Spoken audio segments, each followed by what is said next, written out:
ગુજરાતમાં સ્થાનિક સ્વરાજની ચૂંટણીમાં ભાજપ અને કોંગ્રેસે ગઠબંધન કર્યું છે।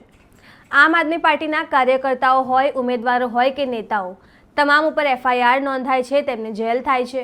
પણ આજ સુધી કોંગ્રેસના એક પણ નેતા પર એફઆઈઆર કેમ નથી થઈ, તેમને જેલ કેમ નથી થતી? આ પ્રશ્નો ઉઠાવ્યા છે આમ આદમી પાર્ટીના પ્રદેશ અધ્યક્ષ ઈસુદાન ગઢવીએ। નમસ્કાર, હું છું ચંદ્રિકા પુત્રી નિરાલી। તો આવો સાંભળીએ ઈસુદાન ગઢવીએ ભાજપ અને કોંગ્રેસ બંનેને શું કહ્યું। સ્થાનિક સ્વરાજ્યની ચૂંટણીમાં અત્યારે ગુજરાતમાં એક વાત ચર્ચાએ જોર પકડ્યું છે કે ભાજપ અને કોંગ્રેસનું અંદરખાને ગઠબંધન થયું છે। કઈ રીતે? તમે જુઓ, કોંગ્રેસે પહેલી યાદી બહાર પાડી કંઈક 250 ની આસપાસ, પછી કોઈ યાદી કોંગ્રેસે બહાર પાડી નહીં, અને જ્યાં જ્યાં કોંગ્રેસને ઉમેદવાર ઘટે ત્યાં ભાજપ વાળા કોંગ્રેસને ઉમેદવાર આપે।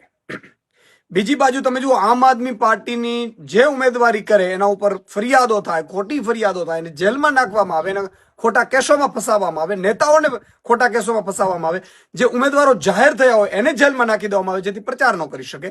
કોઈ કોંગ્રેસના ઉમેદવારની સામે આવું બન્યું, એવું બન્યું નહીં। અને આ ઈસુદાન ગઢવી વાત નથી કરતા કે આ બેનો અંદરખાને મિલીભગત છે।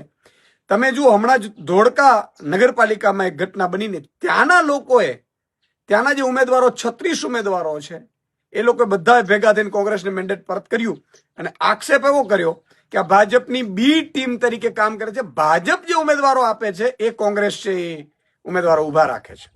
ગુજરાતની જનતાને કહેવા માંગુ છું, અમે બહુ સંઘર્ષથી લડાઈ લડી રહ્યા છીએ અને તમારા હક અને અધિકારો માટે લડાઈ લડી રહ્યા છીએ। અમને કોઈ ડરાવી ઝુકાવી નહીં શકે, પરંતુ કોંગ્રેસને અંદરખાને ભાજપ મળેલા છે આ ચૂંટણીમાં।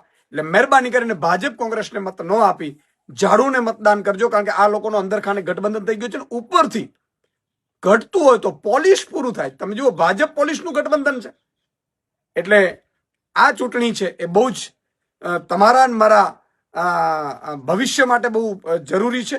એટલે સમજી વિચારીને, આ લોકોને પારખીને, આ લોકોને નિહાળીને પછી તમે આગળ વધજો એવી વિનંતી કરું છું। તો જેમ તમે ઈસુદાન ગઢવીની વાત સાંભળી, તમે તેમની વાતથી કેટલા સહેમત છો કમેન્ટ કરીને જણાવજો। અત્યાર માટે બસ આટલું જ। સમાચારને લગતી વધુ અપડેટ્સ માટે અમારી વેબસાઇટ www.gujaratplus.in પર પણ માહિતી મેળવી શકો છો। ધન્યવાદ।